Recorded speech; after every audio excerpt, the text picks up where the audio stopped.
That song, Tattoo on My Mind. Sabi doon, natin, you are my dream. Alam niyo ba? Kasi ang series natin for 3 weeks is the mind. Mga tao ngayon, marami sila nasa isip nila, hindi makakalaman. Ako naniniwala, yung mga nagpapatato, bago sila magpatato yung isip nila, kung ano yung ipapalagay nila tattoo. So, ngayon ba, ang mga kaaway natin, kami na bibili na biyawan na hindi. At marami sa ilalagay sa mga isip natin, tattoo on my mind. Sinasabi ng kaaway, oh wala, you're a loser. Kasi the mind, hindi pa pakiflash yung series natin. So, kita mo pati yung design natin, parang mind natin. So, the battlefield of your mind. So this will be a 3-week series. Ako na bilang pastor, iniwala ko na kailangan yung ating mind talagang maialis natin. Kasi ang ending natin, dyan po naglalagay ng mga negative. So lalagyan natin ng mga tattoo on your mind. Sasabihin sa iyo, you're a loser, you're nothing, wala nang tutulong sa iyo, you are not productive. Sabihin ng maaway sa iyo, nobody wants you. Sabihin ng maaway sa iyo, you will never win. Sabihin ng maaway sa iyo, you will remain poor. Sabihin ng maaway sa iyo, wala kang kwenta. Sabihin ng maaway sa iyo, buhay ka na lang ganyan. So, a lot of tattoo on your mind na nilalagay ng maaway. And pag sinabi natin tattoo on your mind, pag inano natin sa biblical perspective dito, ito po yung mga tinatawag na stronghold ilalagay ng maaway sa buhay natin. And I hope yung mga tattoo on your mind ngayong araw nito ay talagang mawala na sa atin. Napaka-importante ng ating kaisipan. Hindi mo naniniwala, mahalaga ang kaisipan. Kumbaga sa computer, ay po ay parang hard disk. Kapag yan po ay nasira, hindi ka na magpa-function ng tama. Kung ano ang isip mo ngayon, gano'n ang magiging buhay mo. Kung anong merong mindset ka ngayon, gano'n mo rin i-degrade ng ibang tao. Ganyan ay importante ang mindset. Ganyan ay importante ang condition ng mind natin. Sabi pa sa Matthew 13:19, so ito, dadaanan ko lang ito. When anyone who is the word of the kingdom is called religion, lagi kong piniplace ko about the kingdom. When anyone who is the word of the kingdom and does not understand it, sa isip na naman, the evil one comes. Yung evil one dito, ang preferred po niya ay si Satan mismo. Si Satan doon mismo, ang nanakaw nito, the evil one comes and snatches away what has been sown in his heart. This is what was sown along the path. So, napaka-importante yung ating understanding at yung ating isip. Sabi mo sa ating ano iniisip ka kaya? Sino dito yung mga nagpe-Facebook? Ask mo na. Ano ang nakalagay sa Facebook? Doon sa status, what's on your mind? And a lot of people na-expose ang kanilang pagkatao dahil sa kanilang status. How many of you believe nakikilala ka ng mga tao hindi dahil sa religion na nanibilang mo? Sino rin naniniwala? Minsan nakikilala tayo dahil sa status na nilalagay natin. Because that is what's in your mind. Hindi natin napapansin. That's why careful what you are posting in Facebook kasi nag-discover yung ating personality. Sabi sa 2 Timothy chapter 1 verse 7, for God has not given us the spirit of fear, but of power and love and of a sound mind. So, importante pala pag-usapan natin about the mind because this is the battlefield. So I just want to let you know mga kapatid that we are in spiritual warfare 24/7. So, meron tayong kaya kinakaharap ngayon na hindi natin napapansin 24 hours a day. At yung battle na yun, pag-isip mo pala, meron mo na battle sa isip mo. That's why we need to win this war. Because if you cannot win that war in your battle, you cannot win the war physically. So your mind is your greatest asset. And I believe that your mind is very powerful. The inventors po, sino naniniwala sa mga scientists dito? Hindi scientists. Yung mga invention nila, even the doctors who made medicine na yan, dahil po yan nagsimula sa mind. Yung mga artists, bago sila makapag-paint ng isang magandang art, iniisip muna nila sa kanilang mind yun. Nag-construct muna sila sa kanilang isipan, and all of a sudden, mag-drawing na nila. So that's how powerful your mind is. At alam niyo ba na pwede ka rin kumalay sa iyong mind? And you can commit deadliest sin in your mind. So, that's why it's very powerful. And in the garden po, sa Adam and Eve, inatake ni Satan si Adam and Eve sa kanilang mind.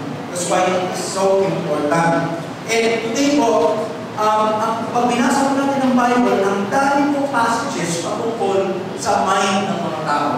Renewing of the mind, transforming of the mind, so ang daming rebellious mind, so ang religious mind, so ang daming klase mind. But today po, I just want to look at one verse today na gusto kong i-focus natin kasi pagdating po doon sa battlefield of the mind, yung war against the spiritual, sa isip natin, this is the perfect scripture po na ating babasahin. So are you excited mga kapatid? So meron sabihin sa katabi mo, you are at war. 24/7 in your mind. So alright, so here we go. 2 Corinthians chapter 10 verse 3 to 5, sabi dito, for though we live in the world, we do not wage war as the world does. Kasi po sa world, ang gera nila, nuclear weapon, gera nila, armalay, pero hindi ganun ang klaseng war na sinasabi ni Paul. Verse 4, sabi dito, the weapons we fight with are not the weapons of the world. On the contrary, they have divine power to demolish strongholds. Strongholds, yun po yung takot on the mind. We demolish arguments and every pretension that sets itself against the knowledge of God. And we take captive every thought to make it obedient to Christ. So there are so many taboos on your mind and strongholds that Satan is using to, he wants to control your mind. Bakit po mahalaga yung mind na pag-usapan natin? Because when Satan controls your mind, he can control your life. Okay? That's why it is so important. Isa lang ang i-control sa'yo ni Satan, hindi niya makontrolin yung paa mo. Hindi niya makontrolin. Hindi niya makontrolin lang yung kamay mo. Kung meron siya makontrolin sa'yo, yung mind. Because pag na-control niya na yung mind mo, he can control your life. So, ano po sa inyo ngayon? Mahalaga po ba ang topic na ito? Because I believe many relationships has been broken, many friendship has been broken, because Satan is putting tattoo on your mind. Sasabihin sa'yo, ayaw na, wala ka na, ganyan ka na lang talaga, hindi ka naman magbago. Pero ako lang ako naniniwala, hanggang humihinga ka, pwede ka magbago. Sino naniniwala, hanggang humihinga ka, kaya kang baguhin ng Panginoon. So, sabi po ni Paul dito, the Apostle Paul says in this scripture is that our job po, yung ating trabaho, is to destroy strongholds. Sabi ni Paul, destroy strongholds. So you have the divine power to demolish strongholds. Meron daw yung kapangyarihan ng Diyos na binigay sa atin to destroy tattoo on your mind or strongholds. Arguments, sabi nito, Paul's talking about pretensions, arguments against the knowledge of God. So meron tayong mental battle. Sino po maniniwala? You have a mental battle. Pero hindi po kayo mental,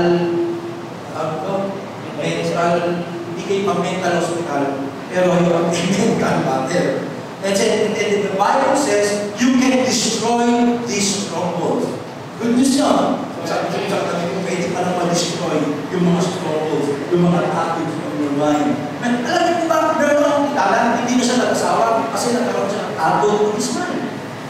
When he was 18 years old, he courted a lady na gusto niya. Ligawan niya. And all of a sudden, dinasted po siya. This is a tattoo on the mind. Stronghold. Sabi mo, kaaway sa isip niya, huwag ka nang manliligaw. Kasi wala nang sasabi sa'yo. Habang buhay ka na lang, maging single. At pinanindigan niya po ito. Because when ang pangalan po niya ay si Mang Islaw. Si Mang Islaw po ay driver namin sa church. Tinanong namin siya, he is already 65 years old, At tinanong namin siya, Mag-Islam, bakit hindi ka pa rin nag-aasawa hanggang ngayon? Sabi niya, kasi simula binasa nito ako, tumatak na sa isip ko na hindi ako mag-aasawa. Ganyan ka-powerful ang stronghold. Ganyan ka-powerful, amen, ang tao on your mind. Kaya nga sabi nung kanta ni Chini kanina, and I can't get you out of my dream. Hindi, hanggang sa panaginip, naiisip mo pa rin. Hanggang sa mamulog ka, naiisip mo pa rin. Hanggang sa pag-isip mo, naiisip mo pa rin. And that is a battle 24/7. But I want to let you know that you can defeat that battle, and we have Bible scriptures that will tell you that you can defeat that battle in your mind, that stronghold in your mind. Give the Lord the best clap offering. Yung palakpak na ang alanet ang rescue.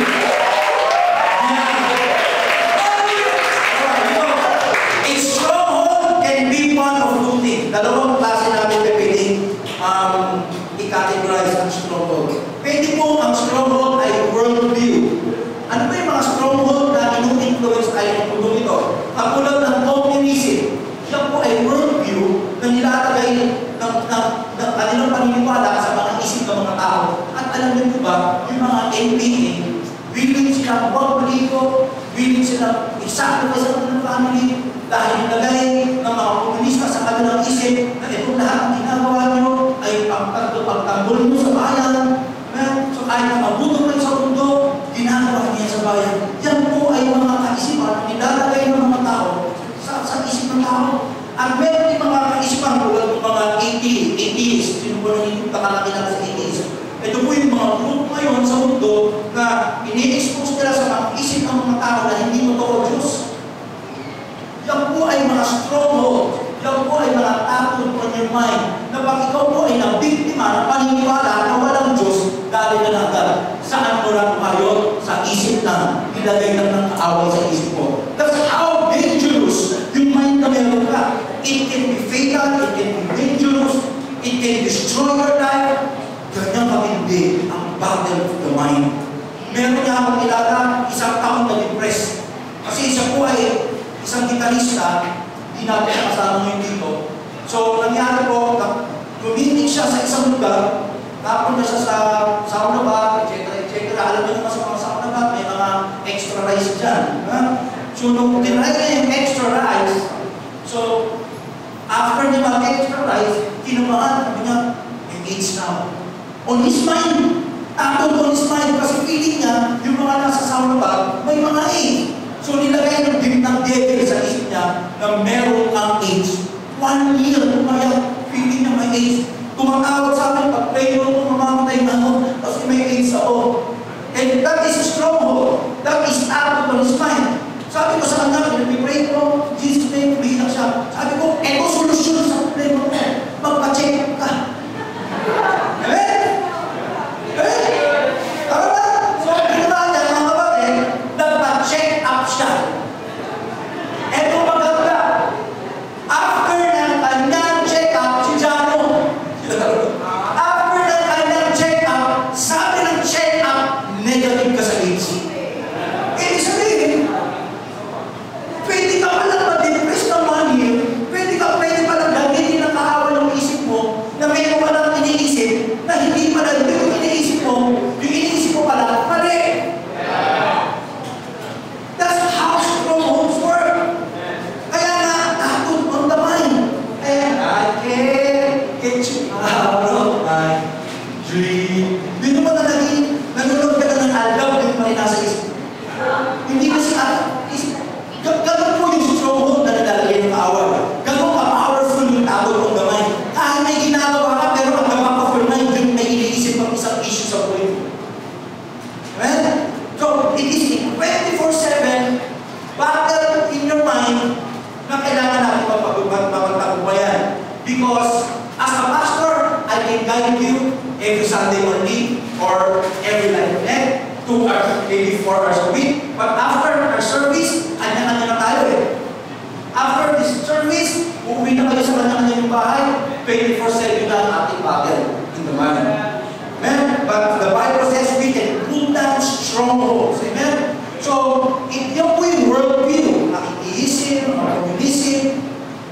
SIM na tulog na, SIM card, materialism. And a taboo on the mind or stronghold in the mind can be a personal attitude. Worry can be a stronghold. How many of you believe that worry can be a stronghold? Yes. Seeking approval of other people, sumulit listahan, can be a stronghold. And anything that you make an idol in your life can be a stronghold. And ito pa hindi stronghold sa nilalagay ng kaaway sa isip natin. Fear is a stronghold. And the antidote for fear is faith. Amen? So, fear mo ay matinding stronghold. Alam niyo po ba, ang fear can paralyze you? Amen? So, I experienced that po. I was paralyzed, hindi physically, mentally paralyzed, mentally blocked. Because stronghold can block your mental. Yung isip mo, one year mo, na-depress ako, feeling ko mayroon ako stage 4 cancer sa tiyan. Yun ang nilalagay ng kaaway. Meron pa stage 4 cancer sa tiyan. Nagpapacheck ako sa lahat ng doktor, wala naman sila makita. Sabi ng doktor, kapag lang yan. Pero in my mind, it is a stronghold, it is a taboo on my mind, na nilalagay ng kaaway na meron ako stage 4 cancer.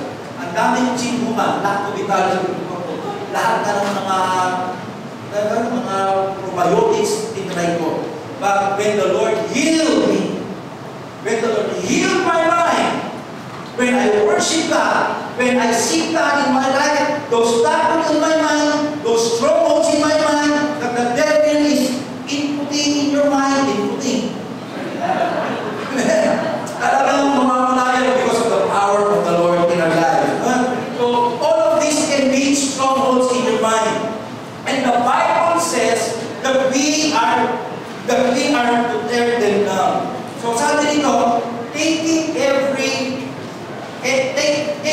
thought captive to obey Christ.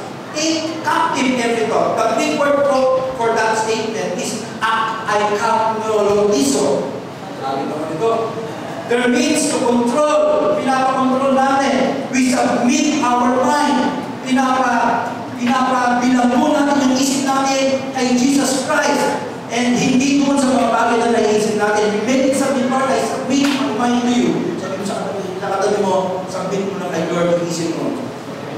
Every thought, obedient to Christ. Make it obedient. Amen? So,